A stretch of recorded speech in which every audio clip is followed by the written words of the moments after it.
Starting this Tuesday, the feast day of Saints Thomas More and John Fisher, the United States bishops have asked us to spend 8 days praying for religious liberty in our country. So, let's talk about religious liberty. Fact number 1. Nothing is more important than the gospel. By the gospel, I mean the good news that God became man in Jesus Christ, that Jesus conquered sin and death by suffering on the cross and rising from the dead, and that Jesus invites us into his victory through baptism and the sacramental life. The story of the infinite love of God and his invitation to salvation is the hidden treasure, the pearl of great price, the light that illuminates every darkness. The gospel is the center point of history and all of creation. Next to the gospel, nothing else matters. Not friends, not family, not career, not leisure. Nothing. These things either flow from the gospel or they become vain and toxic. Human life is truly shallow and meaningless without the gospel. Once a person accepts the gospel and places it at the center of her life, everything about her life changes, and nothing can return to the way it was.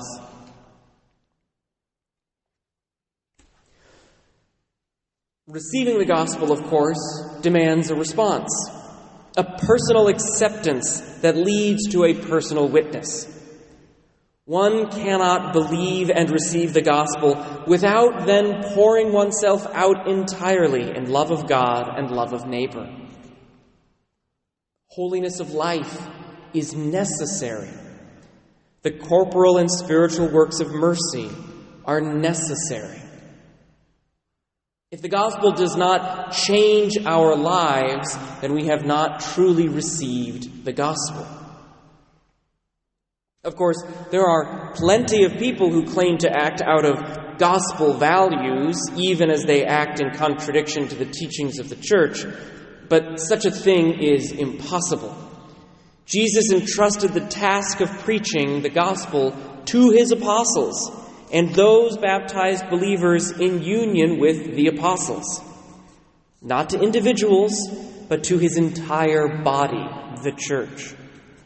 If anyone ever preaches a gospel that does not accord with the magisterium of the church, such a person is not preaching the gospel of Jesus Christ. The pearl of great price they are selling is made out of plastic.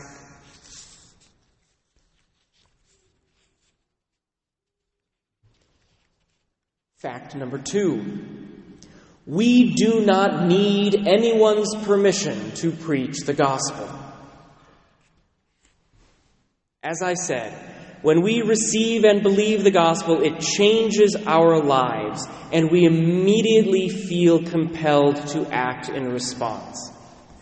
This is a function of our faith and a function of our baptism, not a function of some authority, civil or ecclesiastical, telling us what we must or must not do. As Christians, the gospel is everything to us. It wells up inside of us like living water. And like living water, it cannot be contained. It bursts any dam placed in its way, spills over any breakwater. Asking a Christian to stop preaching the gospel in word and in deed is worse than sending us to our death, because a life without the gospel is a horrible living death. We do not need anyone's permission to preach the gospel, just as we do not need anyone's permission to breathe. God himself gave us the breath in our lungs, and Jesus himself gave us the command to use that breath to preach the gospel to all nations. We will die if we stop doing either.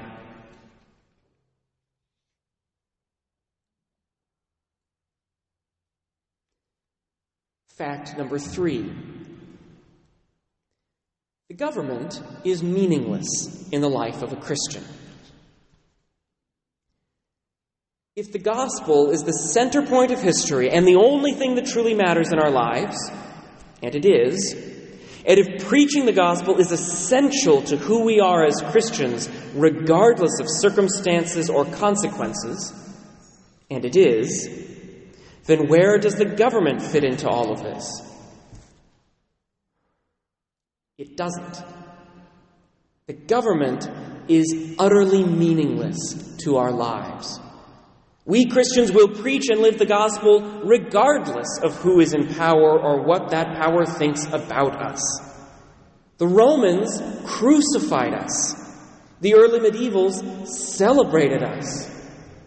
But the gospel was preached, in both cases, all the same. In fact, the burden of action is never on the Christian, but on the rest of society. The fact is that the gospel will always be preached in season and out of season by the followers of Jesus. It is part of who we are. We will die if we stop. A society and a government confronted with the gospel in word and deed must make a choice to accept it or reject it. Neutrality in the face of the gospel is never an option. But the Christian has already made her choice. It is the rest of society that has the burden to respond. Sometimes a government recognizes the gospel as a good, protects Christianity, and begins to enshrine Christian moral values in law. Sometimes a government rejects Christianity and begins to oppose its values and persecute its adherents. I can say we certainly prefer the former response. It's nice to get a Supreme Court victory or to see Congress agree with our Catholic bishops. It's nice to have the resources of the government promoting the corporal and spiritual works of mercy rather than persecuting Christians. But ultimately, it doesn't matter. We Christians will preach the gospel either way. The efficacy of the gospel is not measured by what is written in a society's laws. It's measured by how many citizens of that society have accepted salvation in Jesus Christ.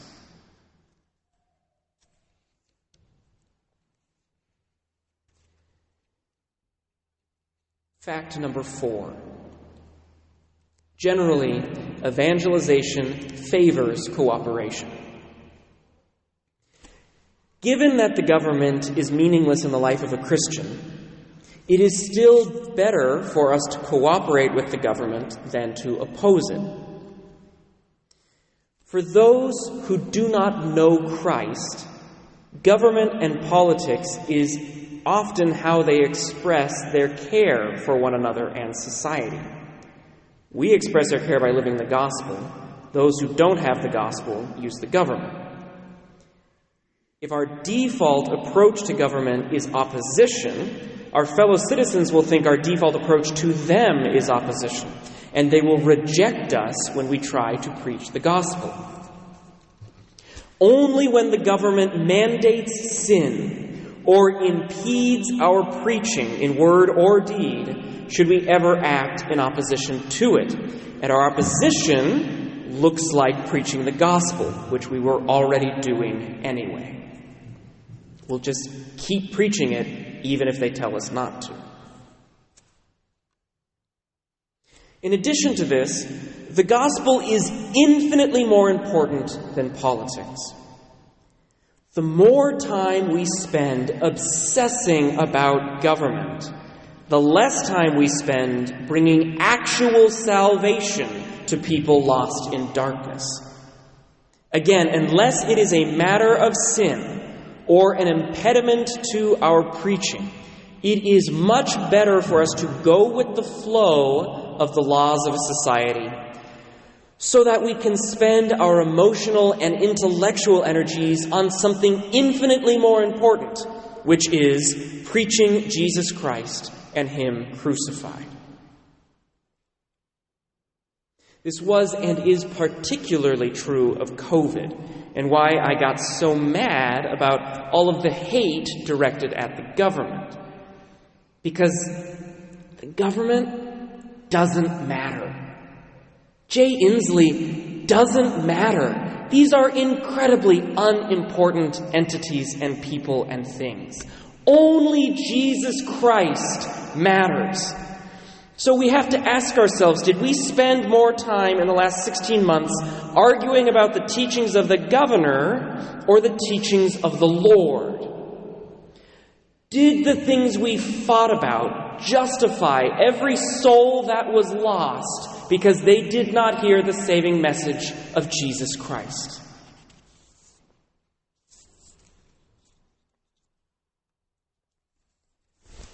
Fact number 5. Religious liberty is an act of charity.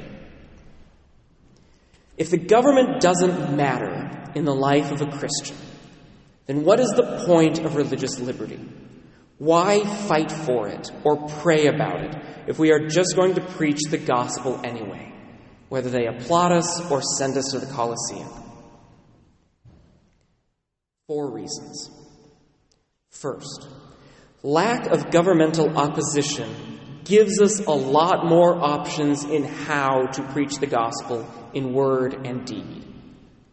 It is easier to proclaim the word, celebrate the sacraments, and serve our neighbor from a beautiful, visible church in downtown Bellingham than it is from the underground. Second, it is a damnable offense to place oneself in opposition to the gospel. So we have an obligation in charity to warn our politicians against such a course of action, lest they remain ignorant to the danger they face.